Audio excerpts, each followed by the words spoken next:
Stanislas. Et elle m'avait dit: «On va aller le louer». Puis moi, mon client idéal, ce sera, un couple d'expats français qui enverront leurs enfants, à cette école. Et puis, tu sais, même l'idéal, ce serait que le loyer soit payé par l'entreprise. Puis j'étais là: «Bien sûr ma chérie, oui, c'est bien d'avoir des rêves». Tu C'est croyais bien. tu croyais quand même un peu ou Non, moitié? non, pas Ah vraiment. ouais, quand même. Mais je me disais: «Bah, peut-être, mais bon, tu sais, ça paraît Pourquoi quand même pas? beaucoup, on verra» et cetera. Et en fait, bah, on a passé un été à rénover la cuisine et la salle de bain et elle a trouvé exactement ça. Et déjà ça, c'était un des apprentissages. C'est que moi, je pensais que quand on a de l'immobilier, qu'on cherche des locataires, bah, en fait, bah, c'est les locataires qui nous trouvent. Mais en fait, ça, c'était une belle grosse erreur. C'est nous qui trouvons notre profil de locataire qu'on veut. Quand on veut un type, on peut le trouver, c'est juste qu'il faut marketer de cette manière, pour que lui s'identifie et lui vienne. Et finalement, on a eu un couple de Français qui étaient là, envoyés par une boîte, pour, 2 ans, qui pouvait étendre à 1 an de plus, donc pour un total de 3 ans, avec une fille qui allait à l'école française et que le loyer était payé par un corporate check tous les mois par l'entreprise. Et alors là, moi, ça, C'est je suis incroyable. resté bouche bée. Et là, je me suis En dit: fait, «Ah elle OK, a tu pensé en amont avant même de ouais, développer le projet, elle avait déjà ouais. identifié, Oui, parce que c'était un quartier qui était très bien pour ça. Et puis rien que la proximité avec cette école faisait qu'en fait, il y avait de la demande de ce genre de profil. Et heu et moi, j'étais assez sceptique au début. Et en fait, elle a réussi et j'étais assez surpris. J'ai toujours eu beaucoup c'était d'admiration son pour premier elle. deal? Elle, ouais, ouais, ouais, C'est assez impressionnant de ça d'avoir les idées aussi claires sur une première opération. elle est extrêmement déterminée. En fait, c'est peut-être elle que tu aurais dû avoir en entrevue. Non, Dis-moi, je sais pas si c'est indiscret, est-ce qu'elle est canadienne? Enfin, c'est plus elle est pour, canadienne, ouais. ah ouais, c'était Elle est pour voir un canadienne, peu mais parce qu'il y a un état sa mère est d'esprit aussi. française. Ah d'accord. Sa mère Parce est qu'il y a il française. y a un état d'esprit nord-américain aussi qui est pas forcément, sans vouloir, Ah ouais. dénigrer, ce qui se fait en Europe, mais c'est des gens quand même, qui ont, plus d'ouverture d'esprit sur le business, des qui ont pas peur d'aller rater, d'aller, s'exposer à l'échec donc Tu veux dire dans la mentalité plus nord-américaine, nord-américaine. on Ouais. a moins peur de l'échec? Tu as tout à fait raison. Ça, c'est quelque Mmh. chose que bon, moi, j'ai peu d'expérience de travail en Europe, mais c'est vrai qu'ici, on le dit fréquemment: «Fail, it's okay to fail, just fail fast and fail forward». Et puis tu Mmh. recommences, puis tu passes à autre chose. Mais ouais, alors que c'est vrai que dans la mentalité française, faut pas prendre trop de risques, faut pas faire de vagues, faut alors bon, peut-être que ça a changé, puis que je m'y connais pas non plus, hein, Ouais, je te c'est tout à rassure fait pas du tout. possible. Mais donc, en fait, c'est comme ça qu'on a commencé. Donc, on a emménagé dans mon condo qui était plus petit, et puis on a loué le sien qui était plus grand. Et donc on s'entendait bien, on travaillait tous les 2 dans le corporate. Et voilà, on a évolué comme ça. Moi, il y avait un moment où j'avais toujours l'impression que je pouvais en faire plus. Et en fait, moi, j'ai donné ma démission et j'avais trouvé il y avait quelqu'un qui m'avait fait un peu des appels en me disant: «Écoute, moi j'ai racheté une petite boîte, il y aurait du consulting à faire, si ça te dit, on fait ça ensemble». Donc moi, j'ai démissionné, puis je suis allé travailler avec lui.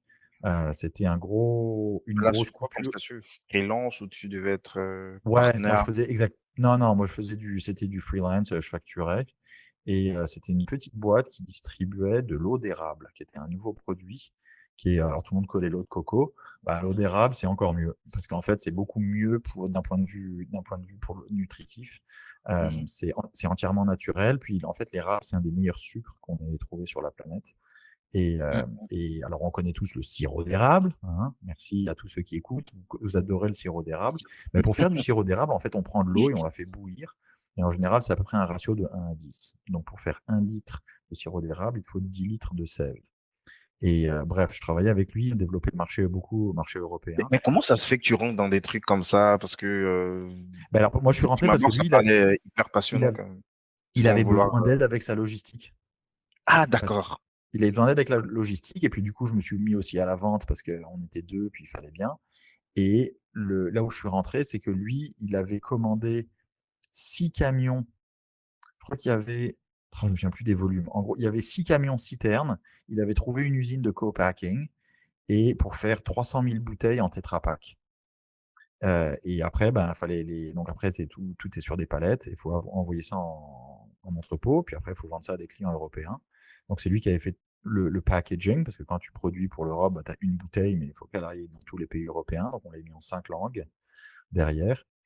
Bref, longue histoire. Je suis resté là-bas à peu près 6 mois. Ça s'est plutôt bien passé.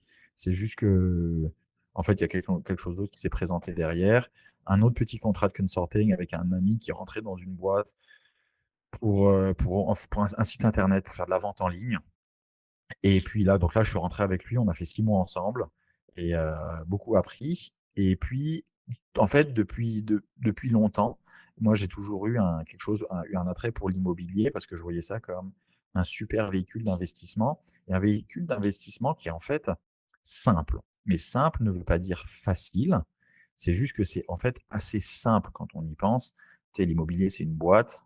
Tu prépares une belle boîte et puis les gens te payent pour être dans la boîte. Et puis, une fois que la boîte génère, bah, ça te paye ton emprunt. La boîte apprécie en valeur. Et puis, une fois qu'elle a apprécié, bah, tu peux utiliser cette boîte-là pour acheter d'autres boîtes. Et donc, faire grandir ton portfolio, ton carton. Bref, c'est une image, hein. Mmh.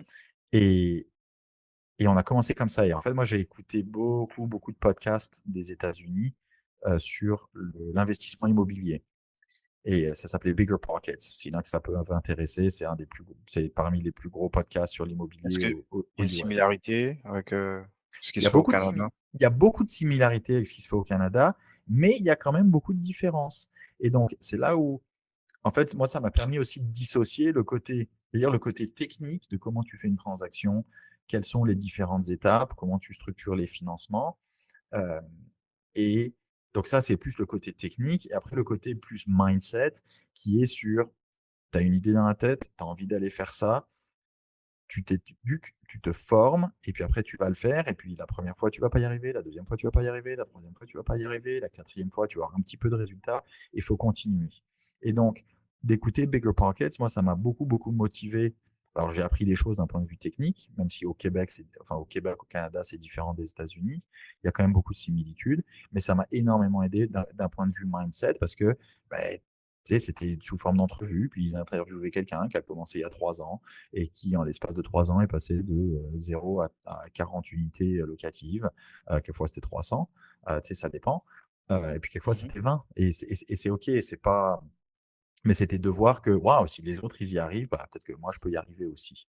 Et donc, en blaguant, je dis que moi, je me suis fait j'ai eu une maîtrise en immobilier, en écoutant des podcasts, j'allais dire, je me mettais sous perfusion, je rigole Ouais, évidemment.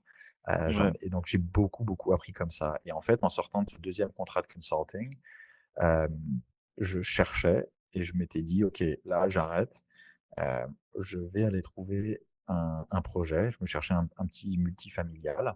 Alors pour ceux qui sont familiers avec le Québec, bah, vous savez ce que c'est les plex. Pour ceux qui ne le sont pas, en fait, la manière dont la ville a été construite, c'est qu'il y a énormément de constructions sur 2 à 3 étages qui sont divisées en, on va dire, bah, duplex, 2 unités, triplex 3, 4, 5, 6, jusqu'à 6. Et puis après, il y en a encore, après c'est 2 x 4, donc on fait des 8, on fait 16, etc. Et donc Mmh. ici, il y a beaucoup la culture du plex. Et beaucoup de gens, bah, ils habitent quelque part, et puis quelquefois ils en achètent un, puis ils emménagent, et puis si c'est un triplex, ils louent les 2 autres, et bah, les 2 loyers leur permettent de payer l'hypothèque qu'ils ont sur la propriété. Et donc nous, c'est ce qu'on cherchait à faire. Alors nous, on avait déjà, depuis le temps, déménagé du petit condo, et on s'était mis dans un petit duplex qu'on avait rénové. Au début, on avait un locataire. Et puis après, lui, il est parti, on a converti en unifamilial. Et, et donc là, on cherchait une propriété à revenus. Et donc, on s'est trouvé un 5plex à La Chine, dans l'un des pires quartiers des pires quartiers. C'est Ville-Saint-Pierre. C'est un espèce de triangle. Pour ceux qui connaissent pas Montréal, c'est un espèce de triangle entre la voie ferrée, l'autoroute et le bas de la montagne, qui est un quartier qui, dans le passé, a eu un peu de violence, un peu de drogue, qui n'était pas toujours très facile, mais ça se gentrifiait, ça évoluait. Donc, et puis, c'était un price point qui était beaucoup plus accessible pour nous. On a payé un très bon prix